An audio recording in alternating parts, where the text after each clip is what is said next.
किसान विरोधी हो चुकी है। जब हम पंजाब से किसानों को जाने दे रहे हैं तो फिर हरियाणा के बॉर्डर पर क्यों रोका जा रहा है? क्यों जानबूझकर संघर्ष की स्थिति पैदा करने की कोशिश की जा रही है? एक कदम आगे बढ़कर वो तो ये भी कह रहे हैं कि हमें डराया जा रहा है कि पंजाब में राष्ट्रपति शासन लगा देंगे अगर किसानों का इसी तरीके से सपोर्ट करते रहे। इन सबके बीच राकेश टिकैत जो अभी इस आंदोलन में खुद तो शामिल नहीं हो रहे हैं, हाँ उत्तर प्रदेश में जरूर माहौल बनाने की कोशिश कर रहे हैं, उत्तर प्रदेश में जरूर कलेक्ट्रेट जाकर ज्ञापन सौंपने की कोशिश कर रहे हैं। वो भी ये कह रहे हैं कि ये सरकार तो पूरी तरीके से किसान विरोधी हो गई है और ये सरकार सुनना नहीं चाहती है और ये सरकार जब तक किसानों की मांग को पूरा नहीं करेगी तब तक ये आंदोलन यूं ही जारी रहेगा। ਅੱਜ ਖਨੌਰੀ ਬਾਰਡਰ ਤੇ ਘਟਨਾ ਹੋਈ 21 ਸਾਲ ਦਾ ਸ਼ੁਭਕਰਨ ਉਹਦੀ ਮੌਤ ਹੋ ਗਈ। ਨੌਜਵਾਨਾਂ ਨੂੰ ਜੋਸ਼ ਹੈ, ਜੋਸ਼ ਦੇ ਵਿੱਚ ਆ ਕੇ ਉਹ ਵੀ ਕੁਝ ਕਰ ਦਿੰਦੇ ਨੇ। ਸੋ ਅੱਜ ਸ਼ੁਭਕਰਨ ਦੇ ਪਰਿਵਾਰ ਨਾਲ ਮੈਂ ਹਮਦਰਦੀ ਪ੍ਰਗਟ ਕਰਦਾ। ਬਾਕੀ ਨਾਲ ਦੀ ਨਾਲ ਇਹ ਵੀ ਮੈਂ ਐਲਾਨ ਕਰਨਾ ਚਾਹੁੰਦਾ ਕਿ ਪਰਚਾ ਵੀ ਹੋਊਗਾ, पोस्टमार्टम तो बाद परचा करके जांच करांगे ते जेड़े अधिकारी जां जेड़े जिम्मेदार ने शुभ करन दी मौत दे उन्होंने सख्त तो सख्त कार्रवाई का भी सामना करना पऊगा।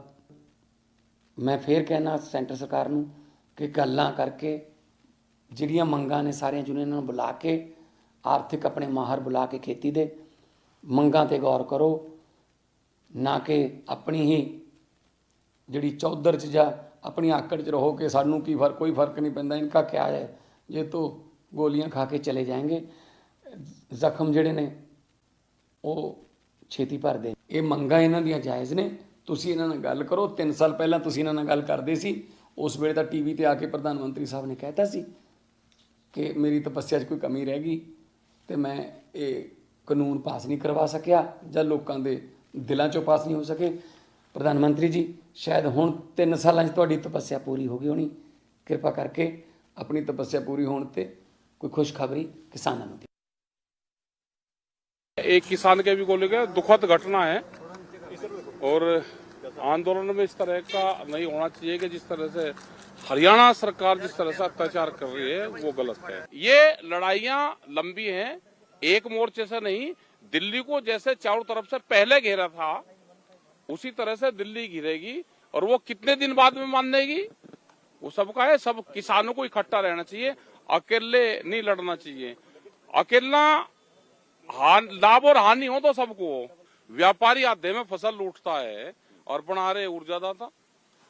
भाई फसल लूट ली मतलब व्यापारी से उनको फायदा देने के लिए सरकार काम कर रही, किसान के से छीनकर उनको दे रहे हैं। वो नहीं बताने के कि व्यापारी को हम कानून बनाएंगे और व्यापारी से जो लूट मच रही है वो देंगे, और जो एमएसपी के नाम पे गलत प्रचार कर रहे हैं वो बताओ ना। समझ तो राकेश टिकैत हो चाहे वो तमाम किसानों के नेता जो इस वक्त शंभू बॉर्डर पर बैठे हुए हैं, इनकी तरफ से तो साफ किया जा रहा है कि हम इस कानून के कम में कुछ मानने को तैयार नहीं है। सरकार को हमारी सुननी होगी और जब तक सरकार नहीं सुनेगी तब तक हम ऐसे ही आंदोलन करते रहेंगे और इसका नुकसान न सिर्फ किसानों को उठाना पड़ रहा है बल्कि इसका नुकसान जो है वो उन पुलिसकर्मियों को भी उठाना पड़ रहा है जिनके साथ ही संघर्ष की स्थिति बनती हुई नजर आती है। इन सबके बीच राहुल जी जो अभी भगवंत मान कह रहे थे, भगवंत मान तो फिलहाल इस स्थिति में है कि सब कुछ उन्हें अपना ही अपना नजर आ रहा है, यानी उनको तो सिर्फ और सिर्फ नफा ही नफा समझ में आ रहा है। किसानों का साथ दे रहे हैं, माहौल बना रहे हैं और कम से कम पंजाब में तो अपनी सीटें पक्की कर ही रहे हैं जहां वो मजबूत भी हैं।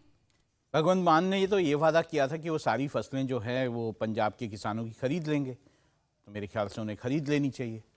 तो आज तक तो वो खरीद नहीं पाए, अपनी जुबान जो उन्होंने दी थी किसानों को उस पर पूरा नहीं हो पाए।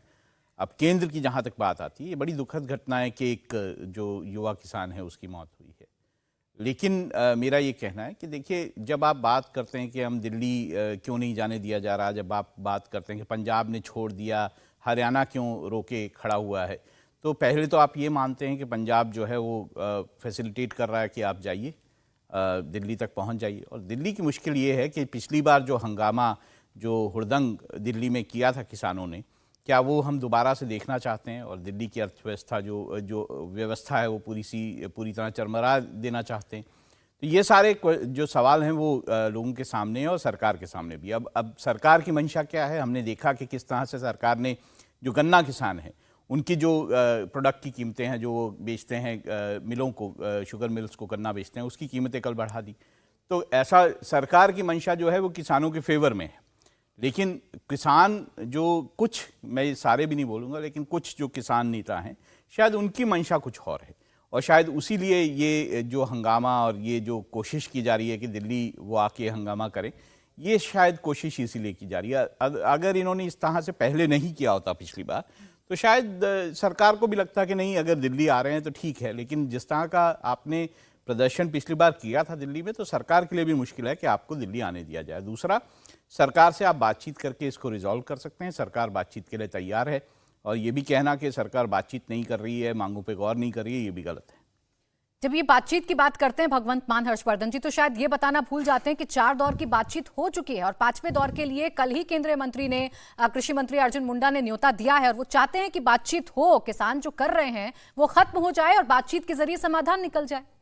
नहीं, मुझे तो ये लगता है कि भगवंत मान जी ने जो उस वक्त कहा था जब ये बातचीत चल रही थी, और एक तरह से वो खुद उसकी ओनरशिप ले रहे थे कि ये जो आइडिया पीयूष गोयल, अर्जुन मुंडा और नित्यानंद राय ने दिया है, ये दरअसल ये तो हमारा विचार था, हमारी तरफ से ये सुझाव गया था। और उसके बाद जब किसान नेता उसको नहीं मानते हैं तो वो कह रहे हैं कि ना सरकार तो बात नहीं कर रही। तो या तो आप इसको बताएं कि आप कहां नहीं बात कर रही सरकार। 4 दौर की जो बातचीत हुई, अभी तक सभी आम आदमी पार्टी के नेता प्रवक्ता ये कह रहे थे कि ये तो हमारी सरकार एक माध्यम बन रही, हमारी सरकार बातचीत करा रही जिससे समाधान हो। तो एक तो आपने जो कहा था कि हम एक एक दाना खरीद लेंगे, वो आपने खरीदा नहीं। दूसरा, पंजाब पुलिस को जो केंद्रीय गृह मंत्रालय की तरफ से कहा गया कि आप उनको रोकिए, अगर हाईकोर्ट भी ये कह रहा है तो भाई जेसीबी, पोकलेन और दूसरी जो ऐसी हाइड्रा जैसी मशीनें हैं जो कंस्ट्रक्शन में इस्तेमाल होती हैं, वो क्यों आप आने दे रहे हैं? किसानों को आने दीजिए, कोई दिक्कत नहीं। लेकिन जब इस तरह की अराजकता को सरकार समर्थन देती दिखती है, और उसके बाद अरविंद केजरीवाल की जो पोस्ट है कि ऐसे तो अंग्रेजों ने शहीद किया था, तो ये बहुत मतलब ये थोड़ा पीड़ा का भी विषय होता है। और ये भी लगता है कि कुछ गहरी साजिश है छोटे लाभ के लिए, छोटे हित के लिए। पंजाब के चुनाव के पहले भी ये हुआ और अभी भी ये होता हुआ दिख रहा है। जब पंजाब की बात करते हैं समीर जी, तो पंजाब में बहुत ज्यादा भारतीय जनता पार्टी आने वाले चुनावों में कुछ कर पाएगी, इसकी गुंजाइश तो बीजेपी के सामने है नहीं। एकमात्र उम्मीद उनकी ये जगी थी कि अकाली दल के साथ उनका गठबंधन हो जाए, लेकिन जिस तरीके से किसान आंदोलन चल रहा है, और पिछली बार इसी किसान आंदोलन को लेकर इनका गठबंधन टूटा था, नेता दिल्ली जरूर आए लेकिन गठबंधन पर बात बनी ना बनी, अभी इस पर भी संशय बरकरार है। क्या बीजेपी को पंजाब से सिर्फ और सिर्फ नुकसान ही उठाना पड़ेगा? देखिए, भारतीय जनता पार्टी को पंजाब से बहुत ज़्यादा उम्मीद नहीं है। भारतीय जनता पार्टी ये मान कर चल रही है कि 2019 में जो पंजाब में उन्होंने प्रदर्शन किया था अकाली दल के साथ मिलकर, वही प्रदर्शन अगर भारतीय जनता पार्टी पंजाब में दोहरा लेती है तो जनता पार्टी के लिए एक अचीवमेंट होगा। क्योंकि जिस तरीके से आम आदमी पार्टी ने वहाँ प्रचंड बहुमत की सरकार बनाई है, उसके बाद ये तय है कि भारतीय जनता पार्टी के लिए फिलहाल वहाँ बहुत ज़्यादा गुंजाइश नहीं है, क्योंकि अकाली दल अलग हो चुका है। इस बात की भी संभावना है कि अकाली दल शायद चुनाव के पहले फिर भारतीय जनता पार्टी के साथ आ जाए और भारतीय जनता पार्टी के साथ मिलकर चुनाव लड़े। कुछ स्थानीय नेताओं के भी नाम चल रहे हैं कि जो भारतीय जनता पार्टी में आ सकते हैं। खबर आ रही है कि सिद्धू भी वापस भारतीय जनता पार्टी में वापस लौट कर सकते हैं। कुछ खिलाड़ियों, कुछ स्टार लोग भी भारतीय जनता पार्टी पंजाब में ज्वाइन करके चुनाव लड़ सकते हैं। भारतीय जनता पार्टी इस विकल्पों पर विचार कर रही है। लेकिन आम आदमी पार्टी की चिंता यह नहीं कि पंजाब के अंदर भारतीय जनता पार्टी अपनी पैरें जड़ें मजबूत कर ले। आम आदमी पार्टी की चिंता यह है, भगवंत मान की चिंता यह है, अरविंद केजरीवाल ये चिंता कर रहे हैं कि पंजाब तो ठीक है, दिल्ली के अंदर भी किस तरीके से इस आंदोलन के माध्यम से भारतीय जनता पार्टी को कमजोर किया जाए, और हरियाणा के अंदर और दूसरे देश के दूसरे हिस्से में संदेश देने की कोशिश की जाए कि कैसे केंद्र सरकार किसानों की विरोधी है और किस तरह से उनका दमन कर रही है।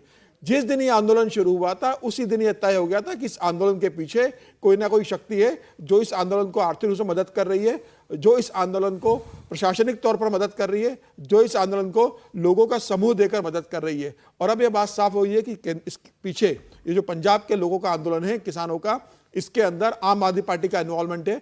और आप देखिए जिस तरीके से भगवंत मान के बयान आ रहे हैं, आम आदमी पार्टी के पंजाब के यूनिट के नेताओं के बयान आ रहे हैं, आम आदमी पार्टी के पंजाब के मंत्रियों के बयान आ रहे हैं, यह बात को इशारा करते हैं कि इस आंदोलन के पीछे आम आदमी पार्टी खड़ी है और उसके सहयोग से यह आंदोलन किया जा रहा है। मुझे लग रहा है देश की जनता इस बात को समझ रही है।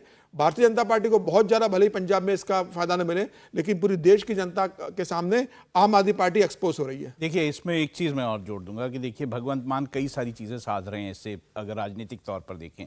पहली चीज़ वो ये साध रहे हैं कि उन्होंने अपने ऊपर से पूरा मामला हटा के किसानों का वो केंद्र के ऊपर थोप दिया है, क्योंकि उनको जवाब देना पड़ता किसानों को कि आखिर उन्होंने एक एक दाना क्यों नहीं खरीदा, वो केंद्र सरकार की तरफ मोड़ दिया। दूसरा ये है कि ऐसे माहौल में जब किसान जो हैं पंजाब के वो आंदोलन कर रहे हैं, किसी भी हालत में बीजेपी और अकाली दल का समझौता नहीं होगा। अकाली दल पूरी तरह से पंजाब में जो है वो रूरल एरियाज की या किसान मतलब विलेजेस की, फार्मर्स के बीच की पार्टी है, वो किसी भी हालत में इस वक्त बीजेपी से समझौता नहीं कर पाएगी। क्या बातचीत चल रही है ये बताने के लिए देवेंद्र पाराशर इस वक्त हमारे साथ जुड़े हुए हैं। देवेंद्र, क्या बातचीत चल रही है गठबंधन को लेकर? अभी जितनी भी बैठकें हुई या नेताओं का मिलना जुलना हुआ, उससे कोई बात बनती हुई नजर आ रही है या ना उम्मीद है भारतीय जनता पार्टी फिलहाल? प्राची, बातचीत तो काफ़ी फाइनल स्टेज में थी और सिर्फ सीटों के नंबर्स को लेके ही नहीं बल्कि सीटों को चिन्हित करने का काम भी लगभग कर लिया गया था। संख्या को लेकर ज़रूर खींचतान चल रही थी और उसमें यह था कि 1 से 2 दिनों के अंदर वो अनाउंसमेंट हो जाएगा, क्योंकि बीजेपी पिछले फॉर्मूले पर पिछला फॉर्मूला नहीं मान रही थी, बल्कि इस बार उससे सीटें ज़्यादा चाहिए थी लोकसभा चुनाव में भी, और उस लिहाज से बीजेपी ने अकाली दल के सामने अपनी शर्तें रख दी थी। और ऐसा लग रहा था कि 10 दिन पहले ऐसा लग रहा था कि 2 से 3 दिनों की बात है, अनाउंसमेंट भी होगा। लेकिन जैसे ये प्रोटेस्ट शुरू हुआ उसके बाद से अकाली दल खुद पीछे अभी हट गया है। जो अकाली दल गठबंधन को लेकर एकदम से आतुर था, पिछले दिनों जब अकाली दल की बैठक हुई थी तो उनमें से गठबंधन को लेकर लगभग सभी नेताओं ने उनकी बैठक में कहा था कि बीजेपी के साथ हमें जाना चाहिए। सुखबीर बादल एकदम से उत्सुक थे, कई बार दिल्ली वो आए भी, बीजेपी के नेताओं से उनकी बातचीत हुई है। कुछ महीने पहले तो प्रधानमंत्री मोदी से भी उनकी मुलाकात हो चुकी थी, ऐसा हमारे सोर्सेज बताते हैं। लेकिन जैसे ये प्रोटेस्ट हुआ उसके बाद अकाली दल के पांव ठिठक गए हैं और अभी अकाली दल इंतजार करेगा इस आंदोलन के शांत होने का, क्योंकि अकाली दल ये खतरा नहीं उठा सकता कि ऐसे माहौल में बीजेपी के साथ वो गठबंधन करे जब प्रोटेस्ट इस प्रकार का चल रहा हो। हालांकि एक बात ध्यान रखना होगा कि ये जो प्रोटेस्ट हो रहा है ये पंजाब के सभी किसानों का प्रोटेस्ट नहीं है। पंजाब के कुछ किसान संगठन, जो कि पिछली बार के किसान संगठन जो थे वो अपेक्षाकृत शांतिपूर्ण प्रदर्शन करते थे, धरना प्रदर्शन करते थे, ये वाले जो किसान संगठन हैं वो ये ज़्यादा उग्र प्रदर्शन के लिए जाने जाते हैं। और उस कंडीशन में नैरेटिव समझा जा सकता है किस प्रकार की नैरेटिव बनाने की कोशिश की जा रही है। तो वहाँ पर अकाली दल ज़रूर अभी हॉल्ट वाले पोजीशन में है, उसके पांव ठिठके हुए हैं और वो ये ज़रूर चाहेगा कि पहले इस मसले का कोई समाधान निकल जाए, उसके बाद बीजेपी के साथ गठबंधन हो। गठबंधन को लेके अब बहुत ज़्यादा बातचीत होनी नहीं है, वो सारा होमवर्क पूरा किया जा चुका है। किसान संगठन के चलते उस पर विराम जरूर लग गया है।